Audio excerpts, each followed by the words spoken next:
কিয়ামতের ময়দানে আমাকে প্রশ্ন করে, রে ওমর, তোমার চোখের সামনে তোমার ছেলের বিচার করা হলো, আস্তে আস্তে বাড়ি দেওয়া হলো, প্রধানমন্ত্রীর ছেলে হিসাবে তুমি প্রতিবাদ কেন করো নাই? সেদিন আমি ওমর হাসরের মাঠে আমার আল্লাহর কাছে জবাব দিতে পারবো না, আর সন্তানের জন্য আমি হাসরের মাঠে আমার আল্লাহর আসামির কাঠগড়ায় দাঁড়াতে প্রস্তুত নই। বলেন সুবহানাল্লাহ। তিনি বাড়ি দিচ্ছেন, এক একটা বাড়িতে পিঠ থেকে রক্ত বের হচ্ছে। 40টা বাড়ি যখন দেওয়া হলো, ও আমার বন্ধুরা, জনগণ থেকে চিৎকার শুরু হয়ে গেছে, আমিরুল মুমিনিন, খলিফাতুল মুসলিমিন, দয়া করুন, রহম করুন গো, আপনার ছেলের গায়ে আর বাড়ি দিবেন না। একবার আপনার ছেলের মুখের দিকে তাকায়া দেখুন, হয়তো আপনার ছেলে আর বেঁচে নাই। কিন্তু ওমর সেদিকে লক্ষ্য নাই। উমরের লক্ষ্য হলো আমার আল্লাহর কোরআনের বিধানের প্রতি, উমরের লক্ষ্য হলো আমার রাসূলুল্লাহর আইনের প্রতি। উমর প্রহার করতেছেন, জনগণ চিৎকার দিতেছেন। একটা সময়ে হযরত ওমর যখন হযরতে আবু শামার চোখের দিকে তাকালেন, লক্ষ্য করে দেখলেন আবু শামা এই দুনিয়াতে নাই, কখন জানির শহীদ হইয়া আমার আল্লাহর জান্নাতের মেহমান হয়ে গেছে। বলেন সুবহানাল্লাহ। বাঁধন খুলে দেওয়া হলো, গোসল দেওয়া হলো, জানাজা পড়ানো হলো, ও আমার বন্ধু, কবরের মধ্যে লাশ রাখা হলো। এবার হযরত ওমর রাদিয়াল্লাহু তাআলা আনহু বলতেছেন, ও আমার মুসলমান জনগণ, কেউ যাবে না। আমার আল্লাহ তো বলছেন 80টা বেত লাগানোর জন্য, আমি তো 80টা বেত লাগাতে পারি নাই। এখন যদি এই অবস্থায় আমি বাড়িতে ফিরে যাই, আর কিয়ামতের ময়দানে আল্লাহ যদি জিজ্ঞেস করেন, রে ওমর, 80টা বেত লাগাত কেন করনি? আবার মরা মানুষকে তো আঘাত করা যায় না, এজন্য বাকি বেত্রাঘাতগুলো, ইয়া আইয়ুহান নাসুত্তাকু রাব্বাকুমুল্লাযী খালাকাকুম মিন নাফসিন ওয়াহিদা ওয়া খালাকা মিনহা যাওজাহা ওয়া বাসসা মিনহুমা রিজালান কাসীরা ওয়া নিসাআ। আল্লাহ তাআলা বলতেছেন, O you mankind, fear your Lord who created you from one soul and created it from it is made and dispersed many men and many women in the world wide. আল্লাহ বললেন, হয়ে দুনিয়ার মানুষ সকল, তোমরা সেই আল্লাহকে ভয় করো যেই আল্লাহ তোমাদেরকে সৃষ্টি করেছেন একটি মাত্র মানুষ থেকে, আদম থেকে, অতঃপর তার থেকে তার সহধর্মিণী হাওয়া আলাইহিস সালামকে সৃষ্টি করেছেন, অতঃপর তাদের উভয় থেকে আল্লাহ তাআলা অসংখ্য নরনারী সৃষ্টি করে সারা পৃথিবীতে ছড়িয়ে দিয়েছেন। ওয়াত্তাকুল্লাহাল্লাযী তাসাআলুনা বিহি ওয়াল আরহাম, এবং তোমরা আল্লাহ তাআলাকে ভয় করো যেই আল্লাহর নাম নিয়ে তোমরা একে অপরের কাছে কোনো কিছু কামনা করো, এবং আত্মীয়তার ব্যাপারে, আত্মীয়তার সম্পর্ক অধিকার নিয়ে আল্লাহ তাআলাকে ভয় করো। নিশ্চয়ই আল্লাহ তাআলা কানা আলাইকুম রাকিবা, তোমাদের উপর তীক্ষ্ণ দৃষ্টি রেখেছেন। পাশাপাশি সূরা আহজাবের 70 এবং 71 নম্বর আয়াত বিবাহের সুন্নতি খুতবায় তেলাওয়াত করা হয়। আল্লাহ বলেছেন, ইয়া আইয়ুহাল্লাযীনা আমানুত্তাকুল্লাহ ওয়া কুলু কাওলান সাদীদা, O you who have believed, fear Allah subhanahu wa ta'ala and speak word of appropriate justice. আল্লাহকে ভয় করো, সর্বদা সত্য কথা বলো। ইউসলিহ লাকুম আ'মালাকুম, you will amend your deeds and will forgive from you your all type of sins. Wa may yuti'illaha wa rasulahu faqad faza fawzan 'azima, and whoever will be obvious of Allah and his messenger Muhammad sallallahu alaihi wasallam, you will be great success in the life and in the life after life. বলেন সুবহানাল্লাহ। আল্লাহ বললেন, ও দুনিয়ার মানুষেরা, তোমরা যদি আল্লাহকে ভয় করো আর যদি সত্য কথা বলো, 3টা পুরস্কার। কয়টা পুরস্কার? নাম্বার 1, তোমাদের চরিত্র, তোমাদের আমলকে আল্লাহ সংশোধন করবেন। 2 নম্বর, জীবনের অতীতে যত গুনাহ করছো সব মাফ করে দিবেন। 3 নম্বর, এই 2 কথার মাধ্যমে আল্লাহর আনুগত্য, রাসূলের আনুগত্য করলে আল্লাহ তাআলা তোমাদেরকে জান্নাত দিয়ে দিবেন। বলেন সুবহানাল্লাহ। এই 3 আয়াত বিবাহের খুতবায় পড়ানো হয়, কিন্তু এই 3 আয়াতে কোথাও বলা হয় নাই বিবাহের পাত্রী কেমন হবে, পাত্র কেমন হবে, 5 ফুট হবে নাকি 6 ফুট হবে, কালো হবে নাকি লাল হবে। কথা বলেন ঠিক কিনা? পাত্রী সম্পর্কে আলোচনা আসছে বুখারী শরীফের 5090 নম্বর হাদিস।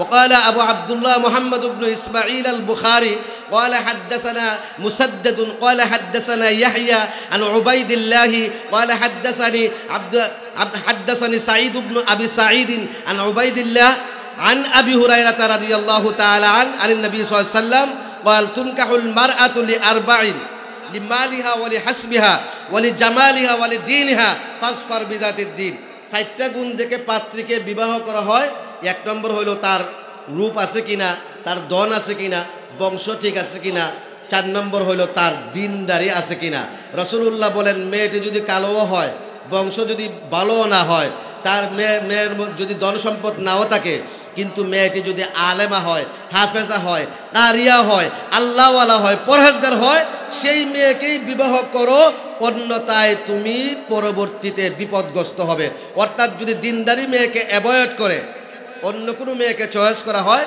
তাহলে জীবনে পদে পদে পস্তাতে হবে সমাজের অবস্থা কি পাত্রী এখন নির্বাচন করা হয় ডিজিটালাইজেশন দেখে জামানার তালে তালে হয়ে গেছে ডিস্কো প্যান্ট শার্ট পরে চুল কেটে এমন একটা অবস্থা ব্রাদারেরা সিস্টার চেনা যায় না অস্কু কথা বলেন ঠিক না ঠিক সালাম নাই সালামের পরিবর্তে টাটা বাই বাই রাত্রি 12টার পরে স্বামী বিদেশ থেকে বাবি সাহেব বন্ধু বান্ধব নিয়া ফেসবুকে ফিরি বাই বাই কথা বলেন ঠিক না ঠিক আমার ভাইরা এই 3 আয়াতে আল্লাহ তাআলা যেই কথাটা বলছেন আলোচনায় ঢুকে যাই সেই কথাটা হলো 3টি আয়াতের মধ্যে আল্লাহ বলছেন তোমরা আল্লাহকে ভয় করো কাকে ভয় করো আল্লাহর ভয় হলো এমন একটা জিনিস যদি এই ভয় সমাজের প্রত্যেকটি মানুষের ভিতরে ঢুকাইয়া দেওয়া যায় গোটা পৃথিবী নিয়ন্ত্রণ করা যাবে র্যাবের প্রয়োজন হবে না আর্মির প্রয়োজন হবে না পুলিশের প্রয়োজন হবে না কোনো বাহিনীর প্রয়োজন হবে না হুজুর এটা কেমন করে সম্ভব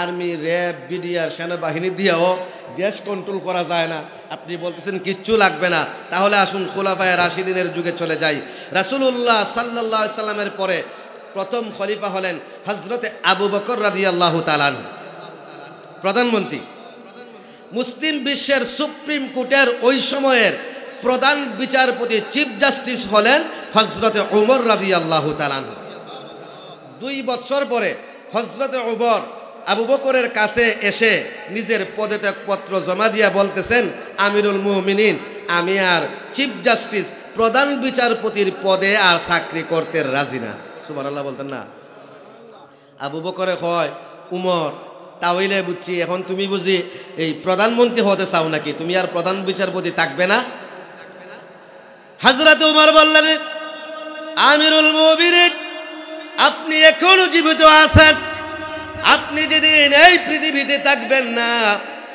আমি উমর যদি সেদিন বেঁচে থাকি সেদিনও আমি উমর দেশের প্রধান বিচারপতি অথবা প্রধানমন্ত্রী হওয়ার যোগ্য মনে করব না বলেন সুবহানাল্লাহ আমাদের অবস্থাটা কি ভাইরা আমার বন্ধুরা আমার উমর কেমন অযোগ্য যেই রাস্তা দিয়ে একদিন তিনি হাঁটেন ওই রাস্তায় 7 দিন পর্যন্ত শয়তান ওঠে না কথা বলেন ঠিক কি না আকাশের তারকার চাইতে যার নেকির পরিমাণ অনেক বেশি হযরত ওমর বলছেন আমি যোগ্য না তিনি কেমন অযোগ্য ছিলেন বাইহাকি শরীফের হাদিস হযরত আবু হুরায়রা থেকে একদিন হযরত জিবরাইল বিশ্বনবী মুহাম্মদুর রাসূলুল্লাহ সাল্লাল্লাহু আলাইহি সাল্লামের কাছে আসলেন এসে সালাম দিলেন আর বললেন ইয়া রাসূলুল্লাহ আপনি যদি আমাকে অনুমতি দেন আপনার সামনে বসে আপনার ছাত্র হযরতে ওমরের কিছু গুণগান আমি পেশ করতে চাই সুবহানাল্লাহ বলতেন না উস্তাদ যিনি হন শিক্ষক যিনি হন ছাত্র সে ভালো না খারাপ 1 নম্বর না 2 নম্বর চিনে কিনা চিনে না তারপরেও হযরত জিবরিল আবদার করেছে রাসূলুল্লাহ সাল্লাল্লাহু আলাইহি সাল্লাম বললেন রে জিবরাইল যাও তোমাকে সাতুন ওয়াহিদা 1 ঘন্টা সময় দিলাম 1 ঘন্টা পর্যন্ত তুমি আমার পাশে বসে আমার ছাত্র হযরতে ওমরের যত প্রশংসা ইচ্ছা তুমি পেশ করতে পারো বলেন সুবহানাল্লাহ হযরত জিবরাইল বললেন ইয়া রাসূলুল্লাহ আমাকে সময় আরেকটু বাড়ায় দিন আমাকে যদি হযরত ওমরের প্রশংসা করা অনুমতি আপনি দেন গো রাসূল 1 ঘন্টা সময়ের ভিতরে আমি হযরতে উমরের প্রশংসা কিছুই পেশ করতে পারবো না। সুবহানাল্লাহ বলতেন। আমাদের দেশে এরকম কোনো নেতা আসেনি যে 1 ঘন্টা প্রশংসা করা যাবে? যাবে। যদি নেতার গম চুরির হিসাব নিতে চান 1 বছরও শেষ করা যাবে না। কথা বলেন ঠিক না বেঠিক? আল্লাহ নবী বিশ্ব নবী মুহাম্মদুর রাসূলুল্লাহ সাল্লাল্লাহু আলাইহি সাল্লাম বললেন, রে জিবরাইল যাও, তোমাকে ইয়াউমুন ওয়াহিদা 24 ঘন্টা সময় তোমাকে দিলাম, তোমাকে সিদরাতুল মুনতাহা যেতে হবে না। এই 24 ঘন্টা সময় আমার পাশে থেকে, আমার সাথে থেকে তোমার যত ইচ্ছা হযরতে ওমরের প্রশংসা তুমি পেশ করতে থাকো। হযরতে জিবরাইল আলাইহিস সালাতু ওয়াস সালাম এবার আল্লাহ নবীর কাছে আরজি পেশ করলেন, ইয়া রাসূলুল্লাহ, আপনি যদি আমাকে হযরতে উমরের প্রশংসা করার অনুমতি দেন, তাহলে গো নবীজি একদিনে হযরতে উমরের প্রশংসার 1% করতে পারবো না। বেয়াদবি নিয়েন না ইয়া রাসূলুল্লাহ, আমাকে আরেকটু সময় বাড়ায় দেন। সুবহানাল্লাহ বলেন। বললেন উসবুউল ওয়াহিদা, জিবরাইল রে 1 ঘন্টায় হলো না, 1 দিনে হলো না, সময় যখন বাড়ানোর আবদার করেছ, তোমাকে আমি 1 সপ্তাহ সময় দিলাম। আগামী 7 দিন পর্যন্ত তোমাকে আরশে মহল্লায় যেতে হবে না, সিদরাতুল মুনতাহায় যেতে হবে না। আমি রাসূল তোমাকে অনুমতি দিয়ে দিলাম 1 সপ্তাহ আমি রাসূলের সাথে থেকে আমার ছাত্র হযরতে ওমরের প্রশংসা যত ইচ্ছা পেশ করতে থাকো। হযরতে জিবরাইল আলাইহিস সালাতু ওয়াস সালাম এবারও নবীজির কাছে আবদার পেশ করলেন, ইয়া রাসূলুল্লাহ, বেয়াদবি মাফ করে দেন।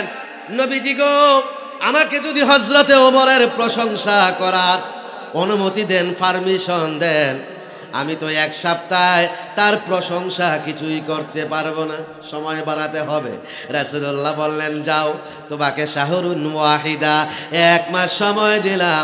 জিবরাইল রে আগামী 1 মাস 30 দিন 30টা রাত আমার সাথে থেকে হযরতে ওমরের প্রশংসা যত তুমি পেশ করতে থাকো। সুবহানাল্লাহ বলতেন।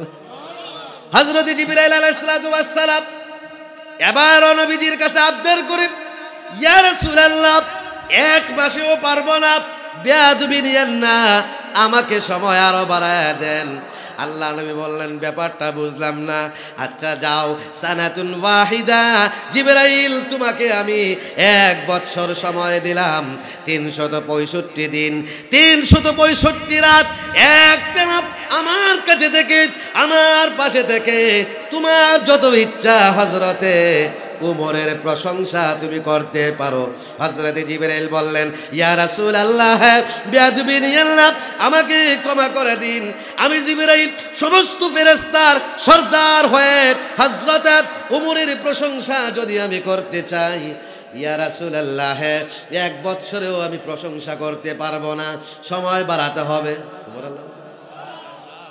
বাচ্চা মাদ্রাসা যায় না, বাবায় 5 টাকা দিছে, দিছে 10 টাকা, দিছে 20 টাকা, কয় একটা পটেটো চিপ খাইস 10 টাকা, আর 10 টাকা তোর আপ ডাউন টমটম ভাড়া। এরপরে ফুলাই যাইতাম না, তখন বাপে কয়, ওই বেটা 5 টাকা দিলাম গেলে না, 10 টাকা দিলাম গেলে না, 20 টাকায় ও না, আব্বা তুমি হইলাও, কত দিলে যাইবা?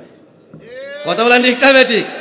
আল্লাহ নবী বিশ্ব নবী মুহাম্মদুর রাসূলুল্লাহ সাল্লাল্লাহু আলাইহি সাল্লাম বললেন, রে জিবরাইল, 1 ঘন্টা সময় দিলাম, তুমি বললে হবে না। 1 দিন সময় দিলাম, তুমি বললে হবে না। জিবরাইল, তোমাকে 1 সপ্তাহ সময় দিলাম, তুমি বললে হবে না। 1 মাস সময় দিলাম, তুমি বললে হবে না। ও জিবরাইল, তোমাকে হযরতে ওমরের প্রশংসার জন্য 1 বছর সময় তোমাকে দান করলাম, তুমি বললে হবে না। জিবরাইল, তাহলে তুমি বলো কতদিন সময় দিলে পরে তুমি হযরতে ওমরের প্রশংসা শেষ করতে পারবে? এবার হযরতে জিবরাইল বিশ্বনবী মুহাম্মদুর রাসূলুল্লাহ সাল্লাল্লাহু আলাইহি ওয়াসাল্লামকে ডাক দেয়া বলেন, ইয়া রাসূলুল্লাহ, শরীয়তের প্রথম নবী হযরতে নূহ আলাইহিস সালাতু ওয়াস সালাম যতদিন পর্যন্ত আল্লাহর জমিনে হিন্দুদের মাঝখানে কালেমার দাওয়াত দিয়েছিলেন, ততদিন সময় যদি আমাকে দেন, তাহলে আমি হযরতে ওমরের সব প্রশংসা নয়, সামান্যতম প্রশংসা আপনার সামনে আমি তুলে ধরতে সক্ষম হব। বলেন সুবহানাল্লাহ। নূহ নবী কতদিন দাওয়াত দিছিলেন? উনি বুঝাইতেছিলেন 950 বছর দিলে পরে উমরের প্রশংসা সামান্য করতে পারবো, পুরাটা করতে পারবো না। সেই উমর হইতেছে আমি প্রধানমন্ত্রী হওয়ার যোগ্য না। সুবহানাল্লাহ বলতেন না? আর আমাদের দেশের অবস্থাকে আমার ভাইরা, অলিতে গলিতে ঈদে পূজায় নির্বাচনে নেতা হওয়ার জন্য মানুষ পদ পদবীর জন্য পাগল হয়ে ঘুরে কিনা ঘুরে না। এমপি পদে নমিনেশনের জন্য কোটি কোটি টাকার বাণিজ্য হয়, কারণ এমপি হতে পারলেই কানাডা, বেগম পাড়ায় আর মালয়েশিয়ায় সেকেন্ড হোম বাড়ি করা সময়ের ব্যাপার মাত্র। কথা বলেন ঠিক না বেঠিক?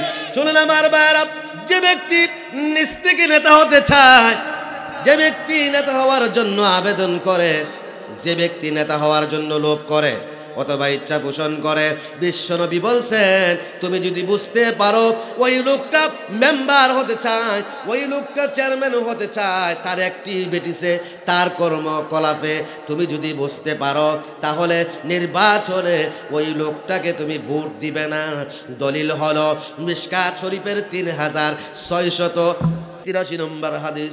আন আবি মুসা আল আশআরি রাদিয়াল্লাহু তাআলা আন্নাহু ক্বালা দাখালতু আলান নবী সাল্লাল্লাহু আলাইহি ওয়াসাল্লাম আনা ওয়া রাজুলান মিন বানি আম্মি। হযরত আবু মুসা আশআরি বললেন, আমি আমার দুইজন চাচাতো ভাইকে সাথে নিয়ে বিশ্বনবী মুহাম্মদুর রাসূলুল্লাহ সাল্লাল্লাহু আলাইহি ওয়াসাল্লামের কাছে গেলাম। ফাকালা আহাদুহুমা ইয়া রাসূলুল্লাহ আমিরনা আলা বাযে মা ওয়াল্লাকাল্লাহ। একজন বলে উঠল, ইয়া রাসূলুল্লাহ, আমার আল্লাহ তাআলা আপনাকে বিশ্বজগতের সরদার বানিয়েছেন, নেতা বানিয়েছেন, প্রধানমন্ত্রী বানিয়েছেন, সেখান থেকে আপনি আমাকে কোনো একটি অঞ্চলের প্রধানমন্ত্রী অথবা নেতা অথবা শাসক অথবা এমপি অথবা মন্ত্রী বানায়া দেন। ওয়াকাল আল আখারু মিসলু যালিক। সাথে আরেকজন ভাই ছিল, তিনি বললেন, ইয়া রাসূলুল্লাহ, আমাকেও আরেকটি এলাকার নেতা বানায়া দেন। তখন নবীজি কি বলছেন শুনেন, ফাকালা ইন্না ওয়াল্লাহি লা নুওয়াল্লি আলা হাযাল আমালে আহাদান সাআলাহু ওয়ালা আহাদান হারাসা আলাইহি ওয়া ফি রাওয়ায়াতিন উখরা ওয়ালা নাস্তা'মিলু আলা আমালিনা মান আরাদাহু। আল্লাহ নবী বললেন, আল্লাহ তাআলার কসম করে নবীজি বললেন, যে ব্যক্তি কোনো পদ পদবি নিজ থেকে আবেদন করে, যে ব্যক্তি নেতা হতে চায়, নেতা হওয়ার জন্য লোভ করে, অথবা যে ব্যক্তি নেতা হওয়ার সুযোগ খুঁজে ইচ্ছা পোষণ করে, রাসূলুল্লাহ বললেন, আমি মুহাম্মাদুর রাসূলুল্লাহ সাল্লাল্লাহু আলাইহি ওয়াসাল্লাম তাকে কোনো অবস্থাতেই নেতা হিসেবে আমি গ্রহণ করি না, তাকে আমি নেতা বানাই না। বলেন সুবহানাল্লাহ। আমাদের বাজারের অবস্থা কি? উত্তর বাজার কমিটি, দক্ষিণ বাজার কমিটি, শুটকি বাজার কমিটি, মাছ বাজার কমিটি, সবজি বাজার কমিটি, উদ্দেশ্য একটাই, জনে একটা করে পদ ফাইল আইল সেক্রেটারি, সভাপতি। কথা হয় না রে? অবস্থাটা এরকম আমার ভাইরা। সমাজের একজন রিক্সাওয়ালাকে যদি আপনি প্রশ্ন করেন, do you like to be a member or chairman or commissioner, he will reply to you that if the citizen of my arena will agree me as a leader, as a member, as a commissioner, then I am ready. রিক্সাওয়ালা বলবে, মনে তো চায় কিন্তু জনগণ চায় না। জনগণ যদি আমাকে মেম্বার হিসেবে ভোট দেয়, জনগণ যদি আমাকে চেয়ারম্যান হিসেবে ভোট দেয়, আমি রিক্সাওয়ালাও রাজি। কথা হয় না আমার ভাইয়েরা?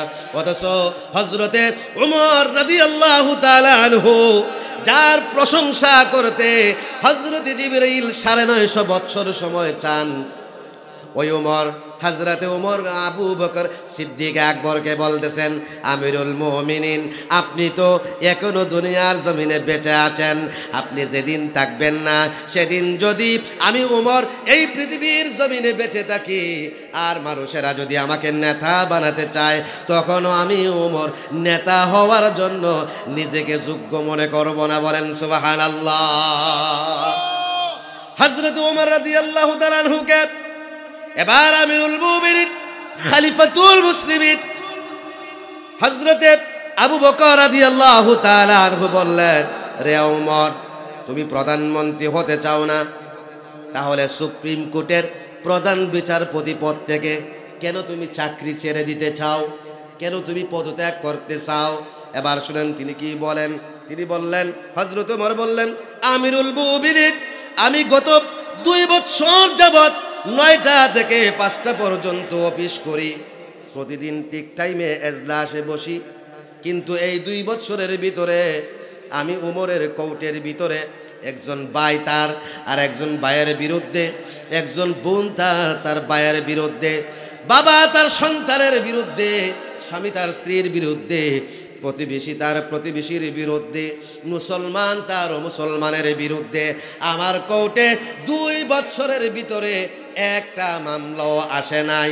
আমি প্রতিদিন 9টায় আসি, 5টার সময় অফিস থেকে যাই। আমাকে আপনি যে বেতন দেন, আমাকে যে হাদিয়া দেন, মাসিক বেতন দেন, এই বেতন তো আপনার পকেট থেকে হয় না, এই বেতন হয় জনগণের ট্যাক্সের টাকায়।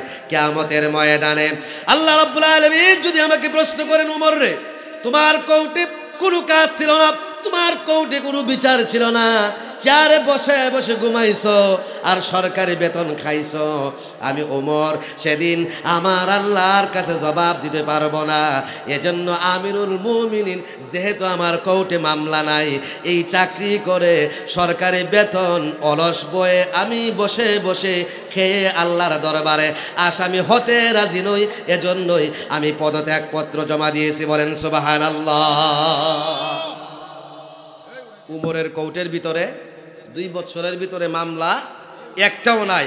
আর আমাদের কোর্টের অবস্থা কি? রাস্তায় যদি যান, যানজট আছে না নাই?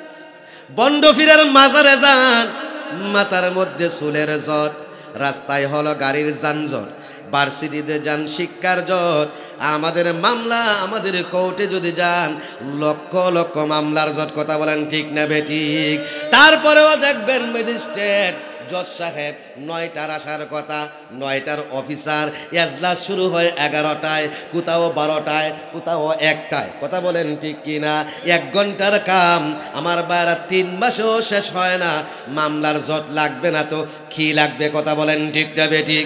আমাদের অফিসাররা সরকারি বেতন শুধু বসে বসে খায় না, বেতনের পাশাপাশি সরকারি বাড়ি, সরকারি গাড়ি শুধু ইউজ করে না, এক টেবিল থেকে আরেক টেবিলে টাকা ছাড়া ফাইল চলে না। কথা বলেন ঠিক না বেঠিক? ঘুষ খায়, ঘুষ খায়।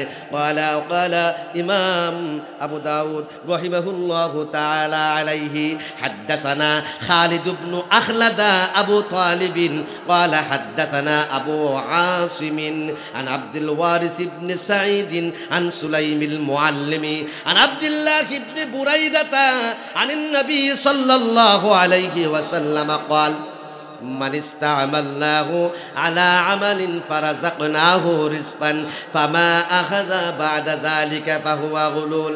আবু দাউদ শরীফের 2943 নম্বর হাদিস এটি।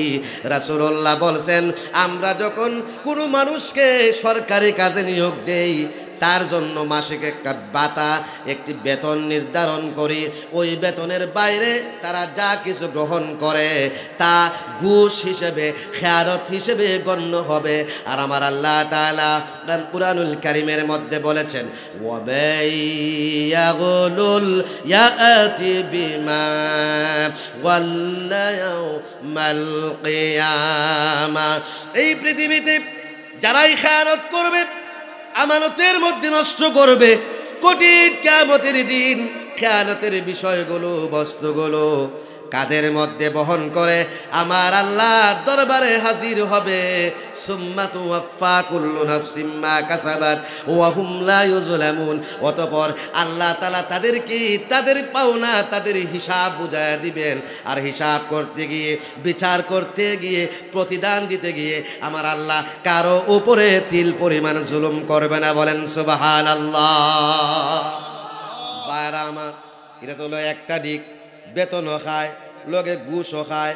আবার বড় বড় যেই অফিসার আছে, মন্ত্রী পরিষদ আছে, এখানে আবার পিএস নামক কিছু সাইমসাও আছে না নাই?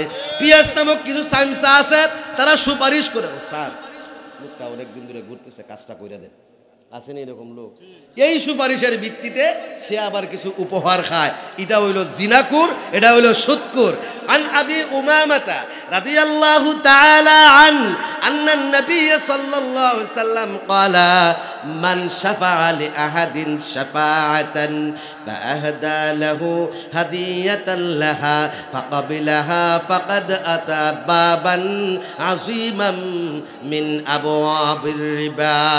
বিশ্বনবী মুহাম্মদ সাল্লাল্লাহু আলাইহি ওয়াসাল্লাম বলেন, কেউ যদি কারো জন্য কোনো কিছুর সুপারিশ করে আর ওই সুপারিশের ভিত্তিতে তাকে যদি কোনো উপহার দেওয়া হয়, তাকে যদি কোনো উপটোকন দেওয়া হয়, আর ওই লোকটা যদি সেই উপহার গ্রহণ করে, আল্লাহ নবী বলছেন ওই লোকটা সুদের সবচাইতে বড় দরজাগুলোর মধ্য থেকে একটি দরজা এসে হাজির হয়ে যায়। আর সুদের সবচাইতে ছোট গুনাহ হলো মায়ের সাথে জিনা করা। তার মানে যেই ব্যক্তি উপহার খায়, সুপারিশের ভিত্তিতে উপহার গ্রহণ করে, কমিশন গ্রহণ করে, আল্লাহ নবী বলছেন তারা সুদকুর, তারা জিনাকুর। আওয়াজ দিয়ে বলেন না নাউযুবিল্লাহ। হযরত আবু বকর বললেন, রে ওমর, তুমি বলতেছো তোমার কোর্টে 2 বছরের ভিতরে কোনো মামলা আসে নাই, কোনো বিচার আসে নাই? বলে জি হ্যাঁ, বিচার আসে নাই। আবু বকর বলতেছেন, তোমার কোর্টে মামলা কেমন করে আসবে? তুমি তো এমন বিচারক, নরম না গরম? তুমি তো এমন বিচারক, সাক্ষী প্রমাণ ছাড়াই দেহ থেকে মাথা দ্বিখণ্ডিত করে ফেলো। ঘটনা হলো, বশর নামীয় একটা লোক, নামমাত্র মুসলমান, বাস্তবে হলো একটা মুনাফিক। এক ইহুদির সাথে জমিনিয়া বিরোধ সৃষ্টি হলে ওই বশর মুনাফিক আর ইহুদি বিশ্বনবী মুহাম্মদ সাল্লাল্লাহু আলাইহি ওয়াসাল্লামের দরবারে গেলেন বিচারের জন্য। সেখানে যাওয়ার পরে রাসূলুল্লাহ সাক্ষী প্রমাণ নিয়ে তথ্য উপাত্ত যাচাই করে দেখলেন ইহুদি ন্যায়, বশর হলো অন্যায়। আল্লাহ নবী বিশ্বনবী মুহাম্মদ সাল্লাল্লাহু আলাইহি সাল্লাম স্বজন প্রীতি করতেন না, দলীয় স্বার্থে বিচার করতেন না। রাসূল যা ন্যায় ইচ্ছে, যা ন্যায়, যা সত্য, যা সঠিক, তা অনুযায়ী আল্লাহর নবী বিচার করতেন। কথা বলেন ঠিক না বেঠিক? আন আবি হুরায়রা রাদিয়াল্লাহু তাআলা আন্নাহু قال رسول الله সাল্লাল্লাহু আলাইহি সাল্লাম আল কুযাতু সালাসাতুন। নবীজি বললেন বিচারক হলো 3 প্রকার। কয় প্রকার? কাজিয়ান ফিন্নার, 2 প্রকার বিচারক জাহান্নামী। ও কাজিন ফিল জান্নাহ, 1 প্রকার বিচারক হলো আল্লাহর জান্নাতের মেহমান। রাজুলুন কাযা বিগাইরিল হক ফাআলিমা যাকা ফাযাকা ফিন্নার। আল্লাহ নবী বলছেন গ্রামে, মহল্লায়, ইউনিয়নে, থানায়, সংসদে, আদালতে এরকম অনেক মাতব্বর, অনেক বিচারক, অনেক জজ রয়েছে যারা জেনে শুনে অন্যায় রায় প্রদান করে। আল্লাহ নবী বলছেন ওই বিচারক আমার আল্লাহর জান্নাতে যেতে পারবে না। বলেন নাউযুবিল্লাহ। এমন বিচারক আসেনি আপনার এলাকায়? আপনাদের এলাকায় নাই মনে হয়, আমাদের সিলেটে আছে। 1000 টাকা দিলে ওই বিচারক কিনা লাউন যায় 24 ঘন্টা লাগিয়া। আছে না নাই? আল্লাহ নবী বললেন কাযী লা ইয়ালামু ফাহলাকা হুকুকান নাস ফাহুয়া ফিন্নার। 2 নম্বর হলো ওই বিচারক আসলে ব্যারিস্টারি পাস করতে পারছে না, বুঝছেন নি? মামলত গায়া অথবা টাকা পয়সা দিয়া লবিং কইরা কোর্টের বিচারক হয়ে গেছে। সত্যিকারের বিচার সে করতেই ছিল না, না বুঝেন না জেনে মানুষের হক নষ্ট করে ফেলে। আল্লাহর নবী বলছেন সেও জাহান্নামী। ওয়া কাযিন কাযা বিল হক ফাযালিকা ফিল জান্নাহ। আর 3 নম্বর হলো এমন বিচারক যেই বিচারক সকল অবস্থায় হক বিচার করেন, ন্যায় বিচার করেন, আত্মীয় দেখেন না, অনাত্মীয় দেখেন না, এলাকা দেখেন না, বিদেশি দেখেন না, সকল অবস্থায় ন্যায় বিচার করে। আমার নবীজি বললেন ওই বিচারক আমার আল্লাহর জান্নাতের মেহমান হবে। বলেন না সুবহানাল্লাহ। রাসূলুল্লাহ সাল্লাল্লাহু আলাইহি ওয়াসাল্লাম ইহুদির পক্ষে রায় দিয়া দিল। রায়টা কিন্তু বশর নামীয় মুনাফিকের কাছে পছন্দ হয় নাই। আমার আল্লাহ সূরা আহজাব 37 নম্বর আয়াতে বলতেছেন, ওয়ামা কানা লিমুমিনি ওয়ালা মুমিনাতিন ইযা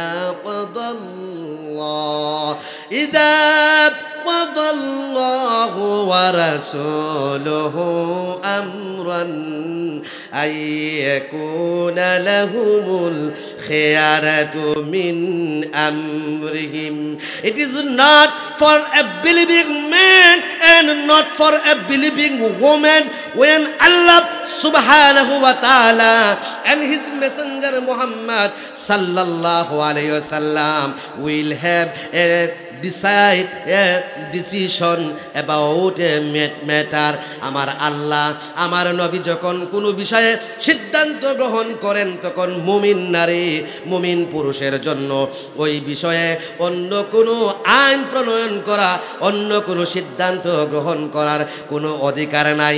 ওমাই ইয়াসিল্লাহা ওয়া রাসূলাহু ফাকাদ দাল্লা দালালাম বাঈদা, and whoever will be disobeyed of Allah and his messenger Muhammad sallallahu alayhi wa sallam has certainly strayed into clear error. আমার আল্লাহ বললেন শোনো ও দুনিয়ার মানুষেরা, আমাকে আল্লাহ হিসেবে স্বীকার করার পরে, আমার নবীকে মুহাম্মদ সাল্লাল্লাহু আলাইহি ওয়াসাল্লামকে নেতা হিসেবে স্বীকার করার পরে আমি যেই বিধান দিলাম, আমি যে রায় দিলাম, আমি যে সিদ্ধান্ত দিলাম, আমার নবী যে বিধান দিলেন, আমার নবী যে রায় দিলেন, আমার নবী যে সিদ্ধান্ত দিলেন, ওই সিদ্ধান্ত ব্যতি রেখে তুমি যদি সংসদ ভবন পরিচালনা করতে, মানব রচিত সংবিধান ইউনূস সরকার প্রণয়ন করো, তোমার আদালত যদি ব্রিটিশের প্রপাগান্ডা আইন দিয়ে তুমি পরিচালনা করো, তোমার এলাকার বিচার আচার যদি কোরআন হাদিসের আইন ছাড়া অন্য কোন আইনে যদি তুমি পরিচালনা করো, আমার আল্লাহ বললেন যত লম্বা দাড়ি হোক, যত বড় টুপি হোক, যত বড় নামাজি হও না কেন, আল্লাহ বলছেন তুমি সুস্পষ্টভাবে পথভ্রষ্ট। বলেন নাউযুবিল্লাহ। বন্ধুরা আমার, বাইরে আবার বশর নামীয় মুনাফিক বিচার পছন্দ হইছে না। কোরআনের মধ্যে আল্লাহ বলছেন মুহাম্মাদুর রাসূলুল্লাহ ওয়াল্লাযীনা মাআহু আশিদ্দাউ আলাল কুফফার। মুহাম্মদ সাল্লাল্লাহু আলাইহি ওয়াসাল্লাম আল্লাহর রাসূল, আর ওয়াল্লাযীনা মাআহু আর মুহাম্মদের সাথী যারা, আশিদ্দাউ আলাল কুফফার কাফিরদের ক্ষেত্রে খুব শক্ত, রুহামা ও বাইরাহুম মুসলমানের জন্য ফানির মতো, যেটা খাটলে দুই ভাগ হয় না। এখন বশর মুনাফিকে চিন্তা করে রাসূলুল্লাহ তো রায় দিয়া দিছে ইহুদির পক্ষে, উমরের কাছে জায়গা, উমরের রায় দিলাইব আমার পক্ষে। নাউযুবিল্লাহ বলতেন না। সানি বিচারের জন্য উমরের কাছে গেছে, উমরের কাছে গিয়ে বক্তব্য প্রদান করেছে। এবার হযরত ওমর বশরের অপোজিট পার্টি ইহুদিকে জিজ্ঞাসা করে তোমার বক্তব্য কি? সে বলে আমার কোনো বক্তব্য নাই, কথা এতটুকুই, এই বিচারটা এর আগে আপনার নবী মুহাম্মদ করেছেন, আমার পক্ষে রায় দিয়েছেন, কিন্তু এই রায় এই বশর মুসলমানের পছন্দ হয় নাই, এজন্য সে আপনার কাছে আমাকে নিয়ে আসছে সানি বিচার করানোর জন্য। হযরত ওমর বলেন যেই বিচার স্বয়ং নবীজি করছেন, এখন রসুলের উপরে যদি সানি বিচার করা লাগে, সংবিধান আইনের দ্বারা 302 হবে না 505 হবে, দেখে আসতে হবে। অপেক্ষা করো। ঘরের ভিতরে গেছে, গিয়া তরবার এটা খুলছে, পিছন দিকে নিয়ে আস্তে আস্তে কাছে আইছে, আয়া একটা খুব দিছে, দিয়া ওই বছরের মাথা দ্বিখণ্ডিত করে জমিনের মধ্যে ফেলে দিয়েছে। কারণ যে ব্যক্তি রাসূলুল্লাহর আইন পছন্দ করে না, রায় পছন্দ করে না, এই জমিনে এই মুনাফিকের বেঁচে থাকার কোনো অধিকার নাই। কথা বলেন ঠিক না বেঠিক? হযরত আবু বকর বললেন, রে ওমর, তোমার কৌটিকে বিচারে নিয়ে আসবে, তুমি তো মানুষের মাথা কেটে ফেলো অন্যায় হইলে। এবার হযরত ওমর বলেন, আমিরুল মুমিনিন, বুঝলাম, মানলাম, আমার কোর্টে বিচার নাই, আমার নিচের কোর্ট হাইকোর্ট আছে, তার নিচে জজকোর্ট আছে, তার নিচে উপজেলা পরিষদ আছে, তার নিচে ইউনিয়ন পরিষদ আছে, তার নিচে গ্রাম্য আদালত আছে। আপনি তদন্ত কমিটি গঠন করুন, তালাশ করে দেখুন, আমি চ্যালেঞ্জ দিলাম, গোটা মুসলিম বিশ্বে একটা মামলা খুঁজে পাওয়া যাবে না। বলেন সুবহানাল্লাহ। তদন্ত কমিটি গঠন করা হয়েছে, আমাদের দেশেও তদন্ত কমিটি গঠন করা হয়। 500 কোটি টাকা সরকারি সম্পদ চুরি করছে, করিয়ে মনে করেন আমেরিকায় পাচার করছে। এখন তদন্ত কমিটি গঠন হয়েছে, রাত 12টার সময় দুদকের অফিসাররা ফোন দেয়, সারা জীবনে চাকরি করে পেনশন সহ পাইবাই 3 কোটি, তদন্ত করে লাভ কি? অ্যাকাউন্ট নাম্বার দেন, 50 কোটি ট্রান্সফার করতেছি। 50 কোটি রাত্রেই দুদক অফিসারের অ্যাকাউন্টে চলে যায়। ফজরের আজানের আগে তদন্ত কমিটি মৃত্যুবরণ করে, সকাল 8টার আগে 40ও শেষ হয়ে যায়। কথা বলেন ঠিক না ঠিক? ভাইরা আমার, বন্ধুরা আমার, তদন্ত কমিটি গঠন করা হলো, সারা মুসলিম বিশ্ব তালাশ করা হলো। হাইকোর্ট বলেন, জজকোর্ট বলেন, ইউনিয়ন পরিষদ বলেন, উপজেলা পরিষদ বলেন, গ্রাম্য আদালত বলেন, গোটা মুসলিম বিশ্বের ভিতরে একটা মামলাও খুঁজে পাওয়া গেল না। আওয়াজ করে বলেন সুবহানাল্লাহ। এখন একটা বাড়ি পাওয়া যায়, বলি যে বাড়ির মধ্যে ব্যাঙ্গা নাই, ঝগড়া নাই। হন আপনারা কোন ঠিক না বেঠিক? ভাইরা আমার, হযরত আবু বকর আবার জিজ্ঞেস করে, রে ওমর, বিষয়টা বুঝতে পারলাম না, এত বড় রাষ্ট্র, এতগুলো প্রদেশ, লক্ষ লক্ষ মানুষ বসবাস করে, একটা মামলা ওকে হতে পারে না। হযরত ওমর বলেন, আমিরুল মুমিনিন, খলিফাতুল মুসলিমিন, কারণ হলো মুসলিম বিশ্বের প্রত্যেকটি মানুষের ভিতরে আল্লাহর ভয় আছে। প্রত্যেকটি মানুষ ভয় করে তাকে মরতে হবে, কবরে তাকে একা একা যেতে হবে, হাসরের মাঠে দাঁড়াতে হবে, আমলনামা তার সামনে পেশ করা হবে, মিজানের পাল্লায় উঠতে হবে, হিসাব দিতে হবে, ফুল সিরাতের ফুলে দাঁড়াতে হবে। মানুষগুলো এইভাবে আল্লাহ তাআলাকে ভয় করে। আর যে মানুষ আল্লাহকে এইভাবে ভয় করে, ওই মানুষ কখনোই কোনো মানুষের অধিকার ক্ষুণ্ণ করতে পারে না, দেশের টাকা লুণ্ঠন করতে পারে না, দোষের টাকা চুরি করতে পারে না। যার কারণে মুসলিম বিশ্বের ভিতরে একটা মামলাও খুঁজে পাওয়া যায় না। বলেন সুবহানাল্লাহ। ভাইরা আমার, তাহলে এই ঘটনা থেকে আমরা বুঝলাম, আল্লাহর ভয় যদি থাকে তাহলেই শান্তি প্রতিষ্ঠা করা সম্ভব, দুর্নীতি দূর করা সম্ভব। আর আল্লাহর ভয় যদি না থাকে তাহলে দুর্নীতি দমন কমিশন তারা নিজেরাই দুর্নীতির মধ্যে জড়ায়া যাবে। বাংলাদেশেও এর আগে যৌথ বাহিনী নামানো হয়েছে। এই বাহিনী, সেই বাহিনী, কত বাহিনী, এখনো সেনাবাহিনী মাঠের মধ্যেই ক্ষমতা নিয়ে আছে, কিন্তু তারপরেও ঢাকা শহরের ছিনতাই, চুরি চামচামি বন্ধ হয় নাই। কথা বলেন ঠিক না বেঠিক? শুধু তার কমিশন না, সরকারি অফিসার না, আল্লাহর ভয় যদি না থাকে সরকার পর্যন্ত দুর্নীতির মধ্যে জড়ায়া যায়। এবার বায়ার তফসিরে ইনকিলাবে আল্লামা উবাইদুল হক সিন্দি রহমাতুল্লাহ আলাইহি বলছেন, শাসক হইল 3 প্রকার। কয় প্রকার? এক প্রকার হলো যারা ন্যায় বিচার প্রতিষ্ঠা করে, পরবর্তীতে আবার ক্ষমতার মসজিদে বসার জন্য। এই নেতা কারা দেখলেই চিনবেন। দেখবেন বুটের আগে পাঞ্জাবি পরে, টুপিও পরে, পাগড়িও লাগায়, নামাজ প্রতিদিন 5 বেলার জায়গা 10 বেলা পড়ে। আছে না নাই? বুট যখন চলে যায় নেতারে মসজিদে তালাশ করে পাওয়া যায় না। কথা হয় না রে? আবার যদি নামাজের কথা বলেন তখন বলে এক আদালত হাজার ইবাদত। নাউজুবিল্লাহ বলতেন না? তারা বুঝাতে চায় নামাজের কথা বলেন, আমরা মানুষের বিচার আচার করি, সমস্যার সমাধান করি, এক আদালত হাজার ইবাদত। আচ্ছা ভাই, এই 10,000-এর আগ থেকে এক যদি আমরা উঠায় নেই তাহলে থাকবে কি? 4টা বড় বড় ঘোড়ার ডিম। কথা বলেন ঠিক কিনা? অথচ নামাজ প্রতিষ্ঠা করা, যাকাত ভিত্তিক অর্থনীতি প্রতিষ্ঠা করা হলো নেতারা দায়িত্ব। সূরা আম্বিয়া 17 নম্বর পারা 73 নম্বর আয়াত আমার আল্লাহ তাআলা বললেন, ওয়াজআলনাহুম আইম্মাতান ইয়াহদুনা বিআমরিনা ওয়া আওহাইনা ইলাইহিম ফি'লাল খায়রাত ওয়া ইকামাস সালাতি ওয়া ইতাআজ যাকাতি ওয়া কানু লানা আবিদুন। আল্লাহ তাআলা বললেন, শুনুন, ওয়াজআলনাহুম, we made the leader of society who are guiding the people by following our commands. আল্লাহ বললেন তাদেরকে আমি নেতা বানিয়েছিলাম আমার নির্দেশ অনুসারে তারা মানুষকে দিনের পথে আহ্বান করত, সৎ পথ দেখাতো।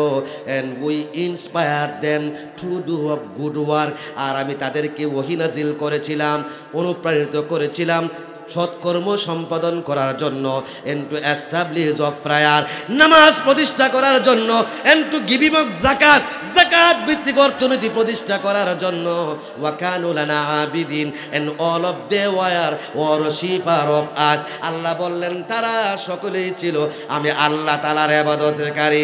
সুতরাং আমার ভাইরা, যে ব্যক্তি অতিথি মেম্বার হয়েছেন, যেই ব্যক্তি অতিথি চেয়ারম্যান হয়েছেন, আমাদের এলাকায় এরকম মেম্বার চেয়ারম্যান আছে না নাই?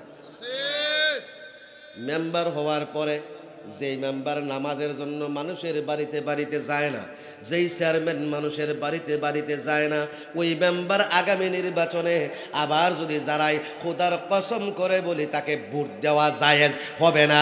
এখানে উলামায়ে কেরাম আছেন, এই আয়াত হলো তার দলিল। যে নেতা নামাজ প্রতিষ্ঠার জন্য সংগ্রাম করে না, যেই নেতা, যেই এমপি, যেই দল সংসদে দিনের পর দিন অধিবেশন দেখে, কত ভিড় উত্থাপন করে, নামাজ রাষ্ট্রীয়ভাবে প্রতিষ্ঠার জন্য সংসদে কোনো ভিড় উত্থাপন করে না, পুঁজিবাদী আর সদিবাদী অর্থনীতি বন্ধ করে, ব্রাকাশে বন্ধ করে, প্রশিকা বন্ধ করে, যাকাত ভিত্তিক অর্থনীতি প্রতিষ্ঠার জন্য ভিড় উত্থাপন করে না, আন্দোলন গড়ে তোলে না, আমার বেড়া এরকম কোনো ব্যক্তিকে মুসলমানেরা ভোট দিয়া নেতা বানাতে পারে না, পারে না, পারে না। কথা বলেন ঠিক না বেটি? বন্ধুরা আমার, সুতরাং যে নেতা ন্যায় বিচার করে, বুটের আগে নামাজ পড়ে, বুটের পরে নামাজ পড়ে না, নামাজের জন্য মানুষের বাড়িতে বাড়িতে বুটের জন্য যেমন দিনের দুপুরে রাতের নিশীথে দুয়ারে দুয়ারে ঘুরে, ওইভাবে যেই মেম্বার, ওইভাবে যেই চেয়ারম্যান মানুষের কাছে নামাজের দাওয়াত নেওয়া যায় না, ওই ব্যক্তিকে পরবর্তীতে ভোট দেওয়া যাবে না। আর ওই মানুষগুলো সম্পর্কে তাফসীরের মধ্যে বলা হয়েছে, দুনিয়ায় তাদের নাম থাকবে, পরকালে আল্লাহর জাহান্নাম ছাড়া তাদের আর কোনো দ্বিতীয় ঠিকানা নাই। বলেন নাউজুবিল্লাহ। দ্বিতীয় শ্রেণীর শাসক হলো এমন, তারা হলো স্বৈরাচার। কি স্যার? স্বৈরাচার, জালিম, অত্যাচারী। এটা শুধু সরকার নয়, শুধু মন্ত্রী নয়, শুধু এমপি নয়, গ্রামের মধ্যে এমন বিচারক আছে মানুষ তার মন থেকে ভালো পায় না, রাস্তায় দেখলে সালাম দেয়, আসসালামু আলাইকুম, কুতুব চাচা কেমন আছেন? কথা হয় না। কেন সালাম দিয়ে জানেননি? মানুষটা হলো ফেচ্ছ মানুষ, চিকন বুদ্ধি, কোন দিন কোন ফেসের মধ্যে ফালাইয়া দিব, এর লাগে সামনে এলে সালাম দেয়, আসসালামু আলাইকুম কুতুব চাচা, ভালো আসুননি, আর পিছিয়ে দেখো একটা ঘুষখোর যাইতেছে। কথা বলেন ঠিক না বেঠিক? ও আমার ভাইরা, সাবেক সরকার 16-17 বছর আমাদেরকে ভোটের অধিকার থেকে বঞ্চিত করেছে। কথা বলেন ঠিক না বেঠিক? সেবার নামে শোষণ করেছে, উন্নয়নের নামে হাজার হাজার কোটি টাকা কানাডায় পাচার করেছে, মালয়েশিয়ায় পাচার করেছে। জনগণ বয়েতে বিরুদ্ধে কোনো কথা বলে নাই, মিছিলে মিটিংয়ে যায় নাই। আল্লাহর নবী আমার বাইরা মুফাসসিরিনে কেরাম বলছেন, ইউকরামুর রাজুলু মাখাফাতা শাররিহি, দ্বিতীয় শ্রেণীর শাসক হলো যাদেরকে মানুষ তাদের অত্যাচারের ভয়ে তাদেরকে সালাম দেয়, শ্রদ্ধা করে। নবীজি বলছেন, এই শ্রেণীর শাসক যখন পতন হয়, এরা দুনিয়াতেও লাঞ্ছিত হয়, পরকালেও জাহান্নামে যেতে হবে। নাউজুবিল্লাহ বলতেন না? দেখছেন না আমাদের সাবেক সরকার পতন যখন হলো, শুধু প্রধানমন্ত্রী না, মন্ত্রী না, এমপি না, উপজেলা চেয়ারম্যান সহ একসঙ্গে আমার ভাইরা ইন্ডিয়া। কথা কয় না? 3 নম্বর শাসক হলো ওই শ্রেণী। আল্লাহ নবী বলছেন, শুনো, যারা এই পৃথিবীতে ন্যায় বিচার প্রতিষ্ঠা করে, হক প্রতিষ্ঠা করে, সত্য প্রতিষ্ঠা করে, কেবলমাত্র আমার আল্লাহ তাআলার জন্য। যেমন হযরতে উমর রাদিয়াল্লাহু তাআলা আনহু যতদিন পর্যন্ত প্রধানমন্ত্রী ছিলেন, মুসলিম বিশ্বে কোনো দুর্নীতি তিনি সহ্য করেন নাই, কাউকে তিল পরিমাণ ছাড় দেয় নাই। কথা বলেন ঠিক না বেটি? সেই উমরের ছেলে হযরতে আবু সাহাবা মদ পান করছে। কি পান করছে? মদ আসেনি আপনার এলাকা? আপনাদের এলাকায় নাই, আমার হবিগঞ্জে, আমার গ্রামে, আমার মহল্লায় সিফাই সাফাই ইয়াবা বাবা আব্বা হগলটা পাওয়া যায়। নাউজুবিল্লাহ বলতেন না? উনি সরাসরি মদ পান করেন নাই, হাদিসের মধ্যে আসছে উনি নাবিস পান করেছেন, আঙ্গুরের শরবত, কিন্তু ওর মধ্যে নেশা চলে আসছে। হযরতে আবু শাহামা চিন্তা করলেন দুনিয়ার শাস্তি সহ্য করা যাবে, পরকালের শাস্তি সহ্য করা যাবে না, কেউ জানে না। তারপরেও হযরতে আবু শাহামা বিচারকের কাছে এসে বলতেছেন, আমি মদ খেয়েছি, আমাকে মদ পানের বিচার করুন। সুবহানাল্লাহ বলতেন না? অথচ আমাদের অনেক নেতা আছে যারা মদ ছাড়া রাত পোহায় না, নারী ছাড়া ঘুম লাগে না, তারপরেও বলা হয় অমুক সাহেবের চরিত্র গোবরের মতো অপবিত্র। কথা বলেন ঠিক না বেঠিক? আমার ভাইয়েরা, হযরতে আবু শাহামা যখন মদ পান করলেন, খবরটা মুসলিম বিশ্বে বাতাসের সাথে ছড়ায় পড়েছে। সবাই বলে উমর কাউকে বিন্দু পরিমাণ ছাড় দেয় না, আজকে উমরের ছেলে মদ পান করেছে, এবার আমাদেরকে দেখতে হবে উমর প্রধানমন্ত্রী হইয়া তার ছেলে হযরতে আবু শাহামার বিচার কেমন করে করে, সঠিকভাবে করে নাকি স্বজনপ্রীতি করে। সুবহানাল্লাহ বলতেন না? শুক্রবারের দিন মসজিদে নববীতে জুমার নামাজের ইমামতি করলেন, ইমাম হয়ে নামাজ পড়ালেন। হযরতে ওমর নামাজ পড়ানোর পরে ঘোষণা দিলেন, আমি প্রধানমন্ত্রী, অর্ধেক পৃথিবীর বাদশা, আমার ছেলে মদ খাইছে, আগামী শুক্রবারে মসজিদে নববীর সামনে সবার সামনে আমার ছেলের বিচার হবে, তোমরা একটু তাইকো। সুবহানাল্লাহ বলেন।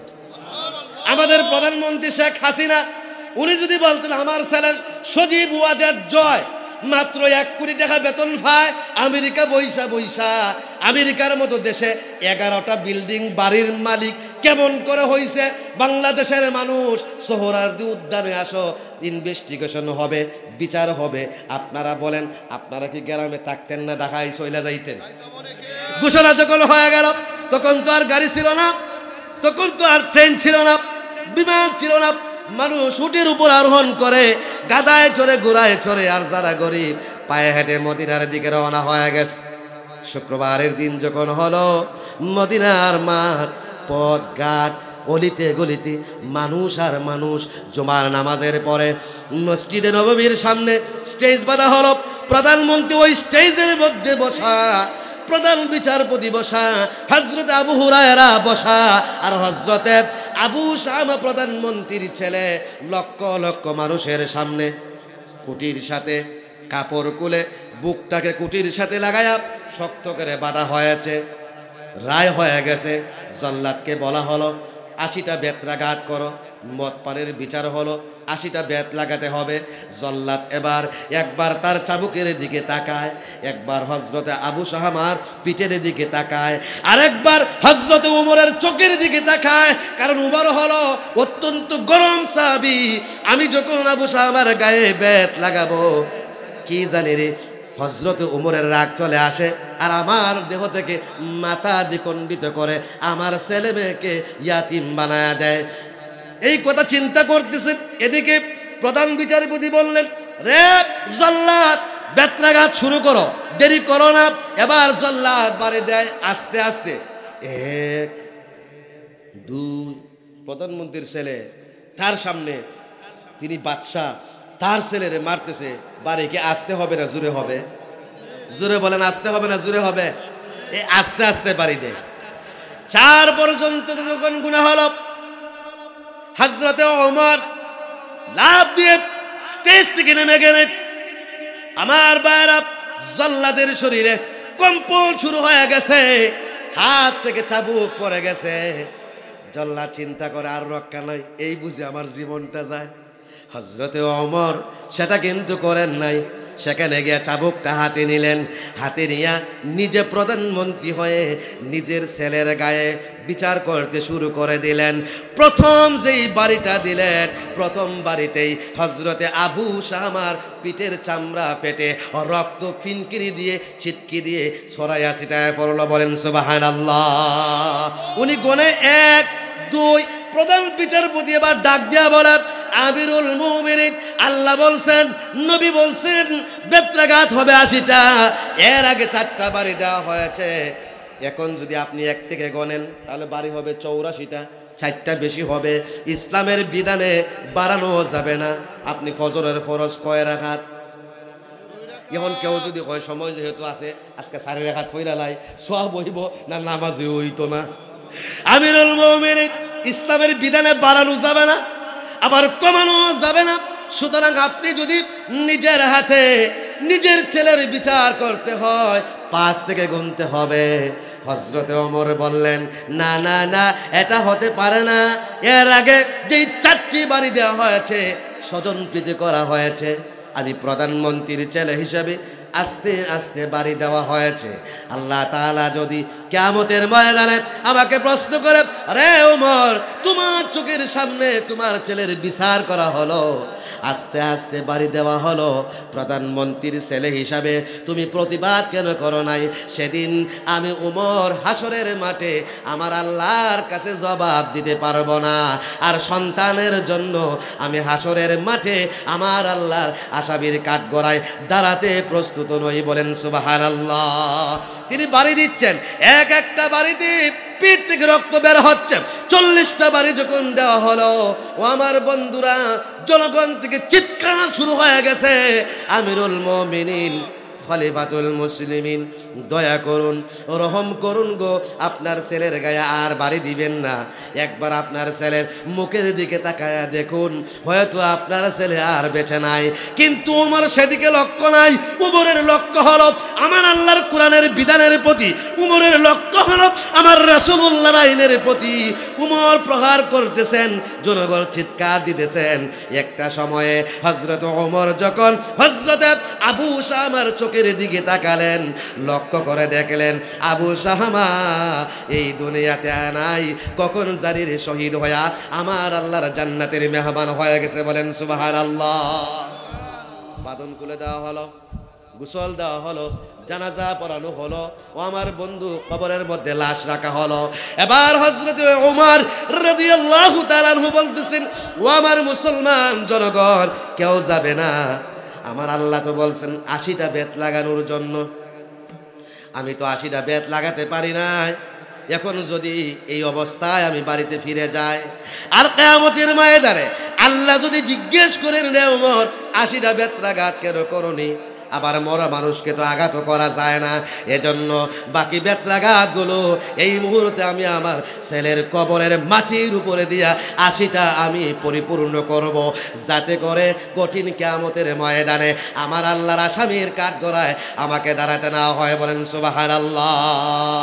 এবার আপনারা বলুন, বাংলাদেশের যতগুলো কোর্ট আছে, যতগুলো আদালত আছে, যতগুলো ইউনিয়ন পরিষদ আছে, গ্রাম্য যত পঞ্চায়েত আছে, এইভাবে যদি প্রত্যেকটা মানুষ ন্যায় অন্যায় পার্থক্য করে, পরিচিত অপরিচিত, আত্মীয় অনাত্মীয়, দলীয় নির্দলীয়, বিরোধী দলীয়, সকল কিছুর ঊর্ধ্বে উঠে যদি ন্যায় বিচার প্রতিষ্ঠা করে, আপনারাই বলুন বাংলাদেশে কি আর অন্যায় থাকবে? দুর্নীতি থাকবে? অশান্তি থাকবে? আমার রাসূলুল্লাহ সাল্লাল্লাহু আলাইহি ওয়াসাল্লাম বললেন, আন বুরাইদা রাদিয়াল্লাহু তাআলা আন উবাদা ইবনে সামিত রাদিয়াল্লাহু তাআলা আন্নাহু ক্বালা রাসূলুল্লাহ সাল্লাল্লাহু আলাইহি ওয়াসাল্লাম, আকিমু হুদুদাল্লাহি ফিল করিবি ওয়াল বাঈদি ওয়ালা তাখুযুকুম ফিল্লাহি লাউমাতা লাইম। আল্লাহ নবী বললেন, ও আমার উম্মতেরা শোনো, আল্লাহর হুদুদ ইসলামী আইন বাস্তবায়ন করতে গিয়া মতকুরকে 80টা বেত্রাঘাত, যে ব্যক্তি চুরি করবে হাত কেটে ফেলা হবে। একটা লোক মোবাইল চুরি করছে, মনে করেন মোবাইল, হেরে যদি দনবাড়ি বাজারও শুক্রবারে ঘোষণা দিয়ে 8টা খাইটা লাই, এই দনবাড়ি থানার ভিতরে, এবার আপনারাই বলেন তো বন্ধুরা আমার, যে এই এলাকার থানা তার কোনো সুর ঢুকবো?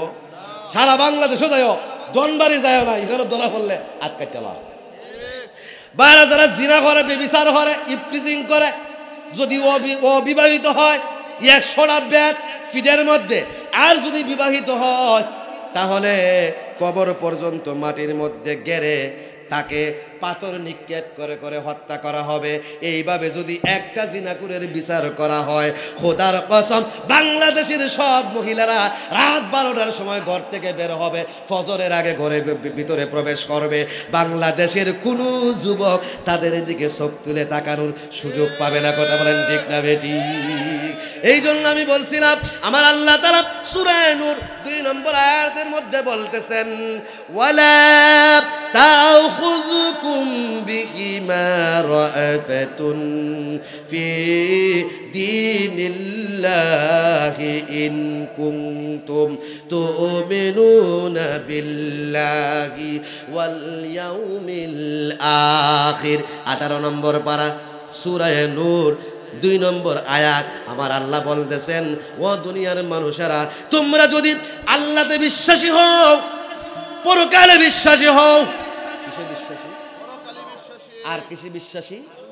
তাহলে আল্লাহর বিধান বাস্তবায়ন করতে গিয়া তুমি মেম্বার, তোমার ফুলা অন্যায় করছে, তুমি চেয়ারম্যান, তোমার ছেলে অন্যায় করেছে, তোমার ছেলের বিচার করতে গিয়ে তার প্রতি যে তোমার সহজাত যে ভালোবাসা আছে, টান আছে, মহব্বত আছে, এটা যেন তোমার মধ্যে প্রভাব সৃষ্টি না করে, তুমি যেন স্বজন প্রীতি না করো। আর আল্লাহর বিধান যখন তুমি সঠিকভাবে বাস্তবায়ন করবে, তখন মানব অধিকার, কি অধিকার? সারা বিশ্বের মধ্যে মানব অধিকার নামে একদল আছে, কোরআনের বিধান লঙ্ঘন হইলে চুপ করে বৈশা থাকে, আর কোরআনের বিধান যখন বাস্তবায়ন করব তখন কুকুরের মতো চিৎকার চেঁচুমেচি শুরু করে। আল্লাহ বলছেন, এই কুকুর নামীয় মানবাধিকার কর্মীর কথা শোনা যাবে না, আল্লাহর কোরআনের বিধান বাস্তবায়ন করতে হবে। কথা বলেন ঠিক না? ঠিক বাইরা আমার, আমি বলছিলাম হযরত ওমরের কথা। ওমর রাদিয়াল্লাহু তাআলা আনহুর মতো যারা শাসন পরিচালনা করে আল্লাহর জন্য, দুনিয়াতেও তাদের নাম স্বর্ণ অক্ষরে লেখা, পরকালেও জান্নাতের টিকিট রেডি। কথা বলেন ঠিক না বেঠিক? এবার আসুন আমরা দুর্নীতি দমন অফিসে একটু ঢুকি। আল্লাহর ভয় না থাকলে পরে অফিসাররাও যে দুর্নীতি করে, এর উদাহরণ দিতে গিয়া মসনদ শরীফে আল্লামা মাহমুদ গজনবী রাহমাতুল্লাহ আলাইহি রাত 12টার সময় ছদ্মবেশে জনগণের অবস্থা দেখার জন্য বের হয়েছে। বের হইয়া চৌরাস্তার মোড়ে গিয়া দেখে 4টা থাগরা যুবক দাঁড়ায় রয়েছে, গে সালাম দিছে, আসসালামু আলাইকুম। তারা সালামের উত্তর দিয়ে জিজ্ঞেস করে, মুরব্বী আপনি এখানে এত রাত্রের সময় কি করেন? যখন সুলতান বাদশাহ মাহমুদ গজনবী বলতেছেন, বাবারে তোমরা যে কারণে এখানে আসছো রাত্রি 12টায়, আমিও সে কারণেই আসছি। যখন সাইরোটা হয়, চাচা আমরা হইলাম গরু চুর, আমরা চুরি করি মানুষের বাড়িতে। নাউজুবিল্লাহ বলতেন না? আপনিও কি চুরি করেন? তাহলে বোঝা গেল বজ্রগণের সন্তান সে কখনো রাত 12টায় 1টায় রাস্তার মোড়ে মোবাইল নিয়ে টিপাইতে পারে না। কথা বলেন ঠিক না ঠিক? ভাইরা আমার, বন্ধুরা আমার, চাচা আপনিও চুরি করেন? কয় চুরি করি। এখন মাহমুদ গজনবী বলতেছেন, আমারে তোমাদের সাথে নিবা? তারা 4 জনে বলতেছে, আপনি যে আমাদের সাথে যাবেন, আপনার কি যোগ্যতা আছে আমাদের সঙ্গে চুরি করার জন্য যাইবেন? এখন মাহমুদ গজনবী বলতেছেন, আমার যোগ্যতা পরে বলবো, আগে তোমাদের যোগ্যতা বলো। মানে একটাই হয়, আমি হইলাম হ্যান্ড স্পেশালিস্ট, হাত বিশেষজ্ঞ। এটা কেমনে হয়? বাংলাদেশের এমন কোনো থালা নাই আমি একটা থালা দিয়ে ছুরি দিয়ে ওই এই থালাটা খুললে লাইতাম পারি।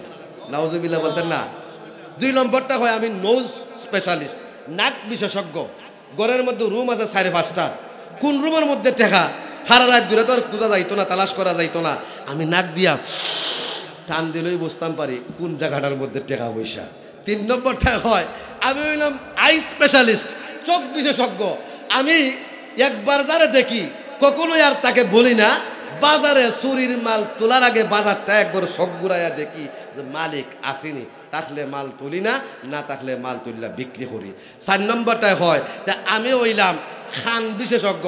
মানুষের বাড়িতে এখন না গেট, আগে তো আর গেট আসেন না, কুকুর টুকুর থাকে, কুত্তায় যখন ডাক দেয় আমি বুঝতাম পারি কুত্তায় কি তার মালিক রে ডাকে না এমনই গেউ গেউ করে। যদি বুঝি কুত্তায় মালিক রে ডাকতেছে, চুরাইলো রে চুরাইলো, এই বাড়িতে আর ঢুকি না।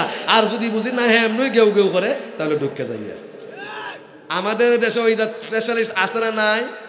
পাড়ায় মহল্লায় জায়গায় জায়গায় ডায়াগনস্টিক সেন্টার খুললা বইছে, একজন ডাক্তারের নামের এসেছে 3 হাত লম্বা, এ degree FCS FRCS HS BCS এই ঠেই লাগাইল গেলেন আপনি নাক বেতা লইয়া ফাও বেতার পরীক্ষা দেয়া 1000 টাকার ভিজিট 10,000 টাকা পরীক্ষা নিয়া এখানে নিলে 1000, এখানে কমিশন খাইলো পরীক্ষার থেকে 3000, রিক্সাওয়ালার জীবন শেষ। কথা বলেন ঠিক না বেটি?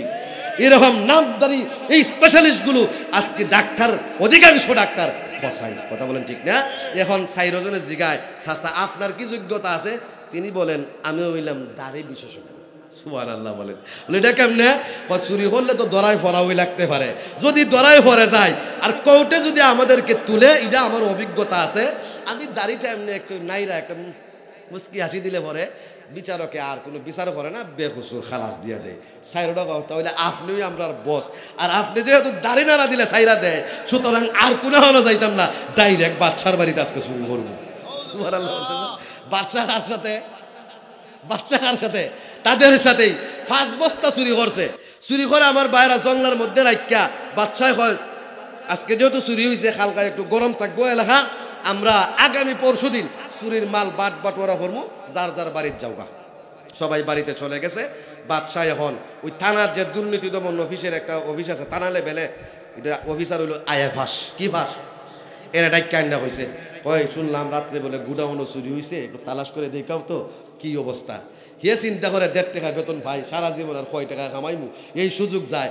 এই চুরায় 1,05 বস্তা চুরি কইরা, চুরি হয়েছেন 5 বস্তা, 5 বস্তা চুরি হইরা এখন রিপোর্ট দিছে বাদশাহ 10 বস্তা চুরি হয়ে গেছে। নাউজুবিল্লাহ বলতেন না? বাদশাহ হয় বুঝছি তোমার ডিগ্রি কম, এলে ক্ষমায় চুরি করছো দীক্ষা লই জেলা অফিসারে ডাকিয়া, জেলা অফিসারে ডাক দিছে, হয় যাও গোডাউনকে চেক করো কি হয়েছে দেখে আসো। এ চিন্তা হয় মাত্র 15 আর 20,000 টাকা বেতন পাই, আর কত পাইব সুযোগ যায়।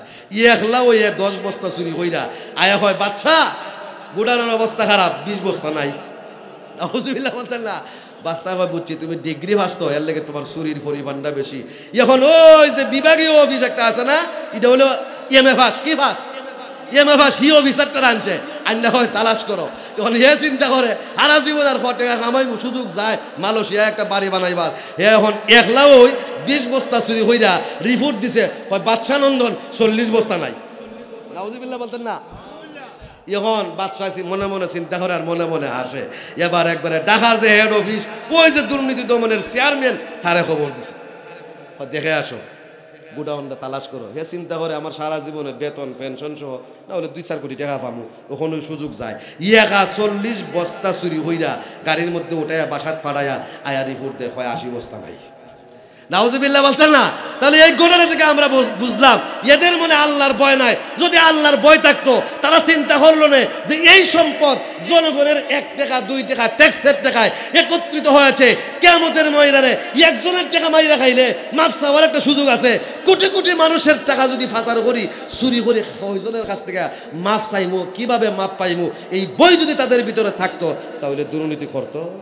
তাহলে বোঝা গেল আমার বায়রা দুর্নীতি দমন কমিশনই গঠন করেন, র্যাব গঠন করেন, আর্মি গঠন করেন, ওসি গঠন করেন। খোদার কসম যতক্ষণ পর্যন্ত প্রত্যেকটা মানুষের ভিতরে আল্লাহর ভয় সৃষ্টি না করা যাবে, ততক্ষণ পর্যন্ত দুর্নীতি দমন করা যাবে না, শান্তি প্রতিষ্ঠা করা যাবে না। কথা বলেন ঠিক কিনা? আমি যে আয়াতে কারিমা পড়ছিলাম, এই আয়াতে আল্লাহ কয়টা বিষয়ের কথা বলছেন বুঝলে গেছেন গা? 2টা বিষয়ের কথা বলছেন। 1 নম্বর মুসলমান না হইয়া মইর না, আর 1 নম্বর হইল তাকওয়া অবলম্বন করো, আল্লাহকে ভয় করো। আমার ভাইরা এই আয়াতের সারে নজুল একটা আছে, সংক্ষেপে বইলা ফেলি। তাফসিরে বগবীতে আল্লামা বগবী রহমাতুল্লাহি আলাই লিখেন যে আল্লাহর নবী মদিনায় হিজরত করার পরে আউস এবং খাজরাজ গোত্রকে, যারা 120 বছর পর্যন্ত যুদ্ধে লিপ্ত ছিল, বায়ে বায়ে রূপান্তরিত করলেন। একদিন হজরতে সালাবায়ে আউসি আসাদ খাজরাজি রাদিয়াল্লাহু তাআলা আনহুকে বাজারের মধ্যে কয়, ওই মিয়া আমরার লগে তর্ক করো, ফুটানি মারাও মিয়া, তুমি জানো আমি কে? আমরার মধ্যে জুস শাহাদাতাইন, 2 সাক্ষীওয়ালা সাহাবী আছে, বলেন না সুবহানাল্লাহ। 2 সাক্ষীওয়ালা সাহাবীর নাম জানেন আপনারা? বলেন। হযরতে খুজাইমা রাদিয়াল্লাহু তাআলা আনহু। মজার একটা ঘটনা, অনেক লম্বা, সংক্ষেপে আমি সারাংশ বলি। রাসূলুল্লাহ সাল্লাল্লাহু আলাইহি সাল্লাম একদিন বাজার থেকে একটা গুড়া কিনছেন এক বেদুইন থেকে বাকিতে। কেমনে কিনছেন? কইছে আয়ো 100 টাকা দিমু, 100 দিরহাম দিমু, বাড়িতে চলো, তোমাকে বাড়িতে গিয়ে মূল্য দিব। রাসূলুল্লাহ আগে আগে হাঁটে, এক গুড়াটা লইয়া আস্তে আস্তে হাঁটে। রাস্তা তারও কয়েকটা লাগাল ভাই, কয় গুড়া বেচতিনি, কয় বেচমু। তো মুনাফিকে আছে তার মধ্যে। এখন জিগাইল দাম কত, কই 1000 হলে বিচ্ছা লাগবো, কয় 1000 দিলাম। নাউজুবিল্লাহ বলতেন না। এমনি ইহুদি এই লোক চিন্তা করে ঠকিয়া গেছে গারে, কয় মোহাম্মদ গুড়া কিনলে কিনো, না কিনলে না হলো, আমি অন্য কোনো বিচ্ছা লাই। নাউজুবিল্লাহ বলতেন না। আল্লাহ নবী হোক গুড়া তো আমি কিনলাম, টেকা খালি পরিশোধ করবার বাকি, বাড়িতে গিয়ে টেকা দিব, এটা কি তাকো। এখন এই বেড়ায় না আমি তো গোড়া বেচছি না, আপনি মিশা কথা হন কেন? নাউজুবিল্লাহ বলতেন না। আল্লাহ নবী কয় আপনি মিথ্যা কথা হন কেন? রাসূল কয় কিনছি, হে কয় আমি বেচছি না, আপনি কিনছেন না, সাক্ষী আসেনি। রাসূল যে সময় গুড়া কিনছে, ঘটনাক্রমে ওই সময় নবীর কাছে কোনো সাহাবী ছিল না, সাক্ষী নাই। সাক্ষী কই থেকে পাইব?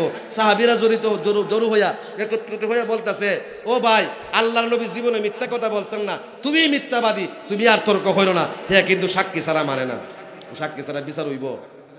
হযরত খুযাইমা রাদিয়াল্লাহু তাআলা আনহু সেখানে এসে হাজির, এসে বললেন, রে বেদুইন, আমি না তোমার পাশে দাঁড়ানো ছিলাম, সুবহানাল্লাহ কইতেন না, তুমি না এত টাকা দিয়া বিক্রি করছো, রাসূল বলছেন বাড়িতে গিয়ে মূল্য পরিশোধ করবে। এমনি নবীজি কয়, রে খুযাইমা, খবরদার আর একটা কথাও বলবে না। সুবহানাল্লাহ বলতেন না। আমরার দেশও নেতা বিপদে পড়লে তার কর্মী যদি গিয়া হয় আমি নেতার পাশে ছিলাম, আমি সাক্ষী, হইব ইডা হইল আমার কর্মী, ঠিক না বেটি? আল্লাহ নবী চিন্তা করে, আমি এখনো দুনিয়ার জমিনে আমার জীবদ্দশায় আমার সাহাবী আমার সামনে মিথ্যা কথা বলে, তাহলে আমার পরে কি অবস্থা হবে? রাসূলুল্লাহ কয়, খুযাইমা কথা বলো না। হযরতে জিবরাইল এসে হাজির, এসে সালাম দিলেন, বললেন, ইয়া রাসূলুল্লাহ, আপনি খুযাইমাকে কথা বলতে দিন, খুযাইমার মুখ বন্ধ করবেন না। খুযাইমার কথা আমার আল্লাহর কাছে শুধু পছন্দই হয় নাই, আমার আল্লাহ ঘোষণা দিয়েছেন, উপাধি দিয়েছেন জুস শাহাদাতাইন। আজকে থেকে বিচারে আচারে খুযাইমা যদি একা সাক্ষী দেয়, তাহলে দুইজন সাহাবীর সাক্ষীর সমান বলে গণ্য হবে। বলেন না সুবহানাল্লাহ। খুযাইমারে জিজ্ঞেস করে, খুযাইমা, তুমি কেন এই মিথ্যা কথা বললে? খুযাইমা বললেন, ইয়া রাসূলুল্লাহ, জান্নাত আমরা দেখছি না, জাহান্নাম দেখছিনি? না। ইয়া রাসূলুল্লাহ, কবর কি আমরা দেখছিনি? না। ইয়া রাসূলুল্লাহ, ফুলসিরাত আপনি দেখাইছেননি? না। নবী গো, সব কিছু না দেখে যদি আপনার উপরে ঈমান আনতে পারি, সুতরাং আপনি রাসূল গুড়া কিনছেন, এটা কেন আমি বিশ্বাস করতে পারি না, এজন্যই আমি সাক্ষ্য দিয়েছি। আর আল্লাহর কাছে এই কথা এত বেশি পছন্দ হয়েছে, আল্লাহ তারে উপাধি দিয়েছেন জু শাহাদাতাইন, দুই সাক্ষীওয়ালা সাহাবী। বলেন সুবহানাল্লাহ। আসাদ খাজরাজি বলেন, মিয়া আমরার সাথে তর্ক হলো, আমরার মধ্যে উবাই ইবনে কাব রাদিয়াল্লাহু তাআলা আনহু আছেন, যার তেলাওয়াত স্বয়ং রাসূলুল্লাহ, যার উপরে কোরআন নাজিল হয়েছে, তিনি গিয়া হযরত উবাই ইবনে কাব রাদিয়াল্লাহু তাআলা আনহুর তেলাওয়াত শুনেন। এবার সালাবে আউসি বলেন, আমাদের মধ্যে সাদ আছেন। রাসূল বলেন, আসাদ খাজরাজি বলেন, আমাদের মধ্যে হানজালা আছেন। কথা কাটাকাটি, দুই পক্ষের লোক জড়ো হয়ে গেছে, অবস্থা বেশি বাড়ানা। বিশ্বনবী মুহাম্মদ সাল্লাল্লাহু আলাইহি ওয়াসাল্লাম সেখানে এসে হাজির হলেন আর ঘোষণা দিলেন, ইন্না আকরামাকুম ইনদাল্লাহি আতকাকুম। কার টাকা আছে, কার টাকা নাই, কার রূপ আছে, কার রূপ নাই, কার ডিগ্রি আছে, কার ডিগ্রি নাই, ওইটা কোনো ফ্যাক্টর না। বরং তোমাদের মধ্যে যে ব্যক্তি সবচাইতে বেশি আল্লাহকে ভয় করে, ওই লোকই হলো আমার আল্লাহ তাআলার কাছে সবচাইতে দামি এবং সম্মানিত। এই ঘটনার প্রেক্ষিতে এই আয়াতে কারিমা নাযিল হয়েছে। এই আয়াতের মধ্যে প্রথম নম্বর বিষয়, আমার আল্লাহ বললেন, ইত্তাকুল্লাহা হাক্কা তুকাতিহি, আমার আল্লাহকে ভয় করো যেমন ভাবে ভয় করা তোমার উচিত। তাকওয়া কাকে বলে? তাকওয়া অর্থ আত্মরক্ষা করা, মুক্তি লাভ করা, বেঁচে থাকা, পারিভাষিক অর্থে আল্লাহর ভয়ে, আল্লাহর সন্তুষ্টির জন্য যাবতীয় গুনাহ অন্যায়ের কাজ ছেড়ে দেওয়া, আল্লাহ অপছন্দ করেন এমন কোনো কথা এবং কাজ না বলা। দুই নম্বর হলো ইসলাম, মুসলমান। আলোচনা প্রায় শেষ পর্যায়ে। মুসলমান কাকে বলে? বুখারী শরীফের 8 নম্বর হাদিস। আচ্ছা, আপনারা একজনে বলেন তো মুসলমান কাকে বলে? কেউ বলতে পারবেন? বলেন, একজনে বলেন। আমরা মুসলমান বলতে বুঝি যে বেটা কালিমা পড়ছে, নামাজ পড়ে, রোজা রাখে আর হজ করে, যাকাত দেয়। ঠিক না বেঠিক? কোন ঠিক না বেঠিক? ঘুম লাগছে আপনাদের? ঘুম লাগছে? জোরে বলেন ঠিক না বে ঠিক? ও আমার ভাইরা, এবার আমার হাদিসটা শুনেন। রসুল বলছেন বুনিয়াল ইসলাম আলা খামসিন। কথাটা বুঝছেন? শাহাদাতি আল্লাহ ইলাহা ইল্লাল্লাহ, ইসলামের ভিত্তি হলো পাঁচটা। এক নম্বর, সাক্ষ্য দেওয়া আল্লাহ ছাড়া মাবুদ নাই, মুহাম্মদ সাল্লাল্লাহু আলাইহি ওয়াসাল্লাম আল্লাহর বান্দা এবং রাসূল, এক। দুই নম্বর, নামাজ পড়া। তিন নম্বর, রোজা রাখা। দড়ি হইলে হজ এবং জাকাত দেওয়া। এই হলো ইসলামের পাঁচটা পিলার। আচ্ছা, একটা বাড়ি কেউ যদি বিল্ডিং বানায়, পাঁচটা পিলার যদি তোলে, পিলার উপরে যদি ছাদ না থাকে, টিনের ছাল না থাকে, বেড়া না থাকে, ফ্লোর না থাকে, দরজা জানালা না থাকে, এটারে আপনারা বিল্ডিং বলবেন, বাড়ি বলবেন? তাহলে যে ব্যক্তি কলিমা পড়ছে, নামাজ পড়ে, রোজা রাখে, হজ করে, জাকাত দেয়, এই পাঁচটা কাজ করে, তাহলে তারে মুসলমান বলা যাইব? পাঁচটা ভিত্তি, মাত্র পাঁচটা কোটির মালিক হয়েছে। এখন এটার মধ্যে বেড়া দেওয়ান লাগবো, এটার মধ্যে দরজা জানালা লাগাইন লাগবো, হালাল হারাম মানন লাগবো। কথা বলেন ঠিক না বেঠিক? আল্লাহর আইন মানন লাগবো, রাসূলের আদর্শ মানন লাগবো, জিকির আজকার করা লাগবো, আর অনেক কিছু। সব মিলায় হইলে মুসলমান। তাহলে আমরা যারা মনে মনে ভাবতেছি আমি তো 5 ওয়াক্ত নামাজ পড়ি, মুসলমান, জান্নাত একবারে রেডি, এই চিন্তা করে লাভ নাই। ঠিক না বেঠিক? শুধু নামাজ পড়লেই হবে? শুধু রোজা রাখলেই হবে? নাকি ইসলামটাকে ফার্স্ট টু লাস্ট যদি আমি পালন করি তবে আমি মুসলমান? আল্লাহ বলছেন ওয়ালা তামুতুন্না ইল্লা ওয়া আনতুম মুসলিমুন, without being Muslim don't die. Allah বলছেন মুসলমান না হয়ে তুমি মৃত্যুবরণ করো না। বলেন সুবহানাল্লাহ।